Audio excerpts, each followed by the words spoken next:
కృష్ణం వందే జగద్గురుం. జై శ్రీకృష్ణ. ఈ వీడియో చూసే ముందు ఒక లైక్ కొట్టి జై శ్రీకృష్ణ అని కామెంట్ చేయండి.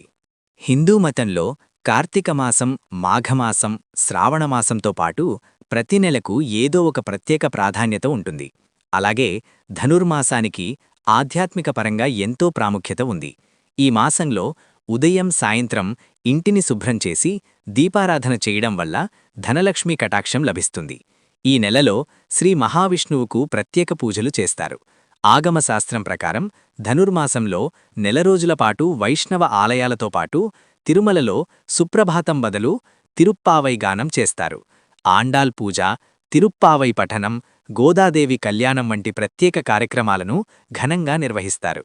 శ్రీహరి దేవాలయాల్లో అర్చనలు చేసి, నివేదనలు చేసి వాటిని పిల్లలకు పంచుతారు. ఇలా చేయడాన్ని బాలభోగం అంటారు.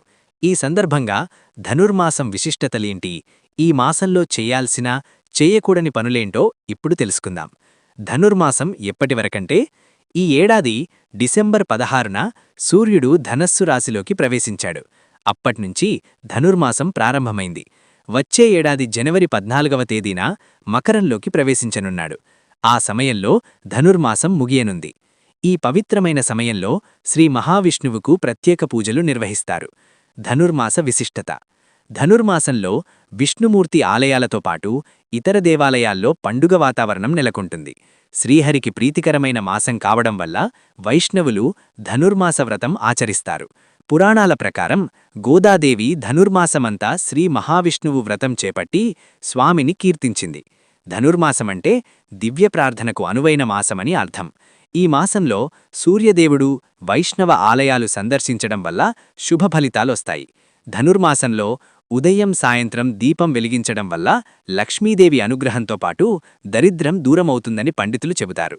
పెళ్లికాని స్త్రీలు ఇంటి ముందు ముగ్గులు, గొబ్బిళ్లతో పూజలు చేయడం వల్ల తాము కోరిన వరుడు లభిస్తాడని చాలామంది నమ్ముతారు. ఇలా మహిళలు నిత్యం ముగ్గులు వేయడం వల్ల వ్యాయామం కూడా అవుతుంది. ధనుర్మాసంలో చేయాల్సిన పనులు: గోదాదేవి రచించిన తిరుప్పావై పఠించడం, విష్ణువుకు పువ్వులు సమర్పించడం, శ్రీహరికి సంబంధించిన ధార్మిక కార్యక్రమాలకు అంకితం చెయ్యాలి. తిరుప్పావైలో తిరు అంటే పవిత్రమైనది, పావై అంటే వ్రతం. గోదాదేవి తిరుప్పావైని రచించారు. ధనుర్మాసంలో ఈ వ్రతకథను క్రమం తప్పకుండా చదవాలి. సూర్యోదయానికి ముందే ఇంటిని శుభ్రం చేసుకోవాలి.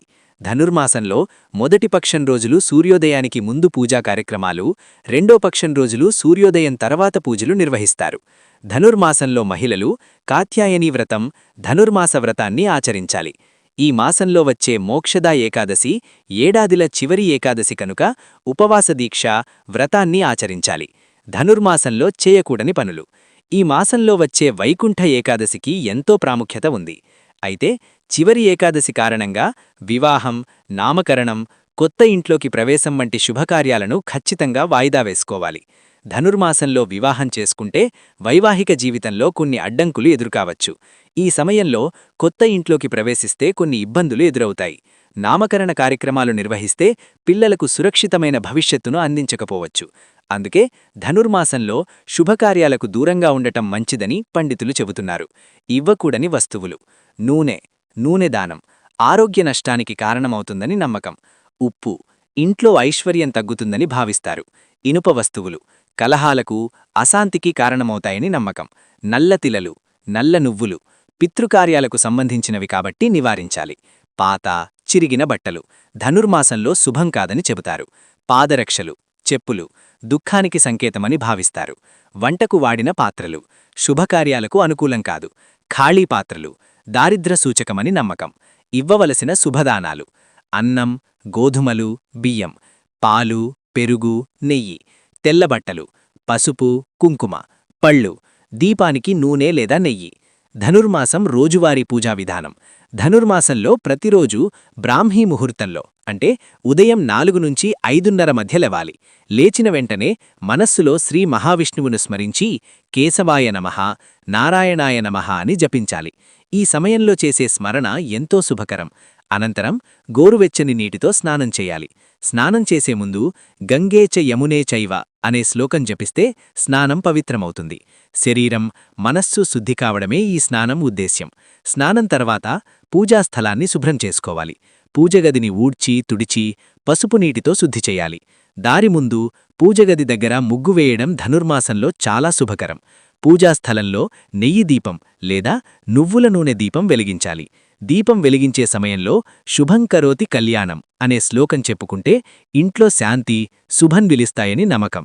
తర్వాత శ్రీ మహావిష్ణువు లేదా శ్రీకృష్ణుని పూజ చెయ్యాలి. తులసి దళాలు, పసుపు, కుంకుమ, పళ్ళు, పాలు లేదా నెయ్యిని అర్పించాలి. తులసి లేకుండా విష్ణుపూజ అసంపూర్ణమని శాస్త్రం చెబుతోంది. పూజలో భాగంగా నైవేద్యం అర్పించాలి. పొంగలి, పాయసం, బెల్లం అన్నం వంటి సాత్విక ఆహారం నైవేద్యంగా ఉంచాలి. ధనుర్మాసంలో ఉల్లిపాయ, వెల్లుల్లి వంటి రాజస తామస ఆహారాలు వాడకూడదు. నైవేద్యం తర్వాత కనీసం కొద్దిసేపైనా మంత్రజపం చెయ్యాలి. విష్ణు సహస్రనామం, ద్వాదశనామాలు లేదా హరే కృష్ణ మహామంత్రం జపించాలి. ధనుర్మాస పూజకు సంపూర్ణత వస్తుంది. ఆ తర్వాత ధనుర్మాస వ్రతకథ, భాగవతం లేదా విష్ణుపురాణం నుంచి కొంత భాగం చదవాలి లేదా వినాలి. ఇది భక్తిని పెంపొందించి మనస్సుకు ప్రశాంతతనిస్తుంది. పూజ పూర్తయ్యాక వీలైతే దానం చెయ్యాలి. అన్నం, బియ్యం, గోధుమలు, పళ్ళు లేదా పాలు దానం చేయడం ధనుర్మాసంలో మహాపుణ్యంగా భావిస్తారు. సాయంత్రం సమయంలో మళ్లీ ఒక దీపం వెలిగించి తులసి పూజ చేసి విష్ణునామస్మరణ చెయ్యాలి. ఇలా రోజూ నియమంగా చేస్తే ధనుర్మాసంలో చేసే పూజకు 1000 రెట్లు ఫలితం వస్తుందని పెద్దలు చెబుతారు. చూశారు కదా ఈ వీడియోని? ఈ వీడియో కనుక మీకు నచ్చినట్లయితే లైక్ చేయండి, షేర్ చేయండి, సబ్స్క్రైబ్ చేసుకోండి. Thank you for watching. Survey జన సుఖినో భవంతు.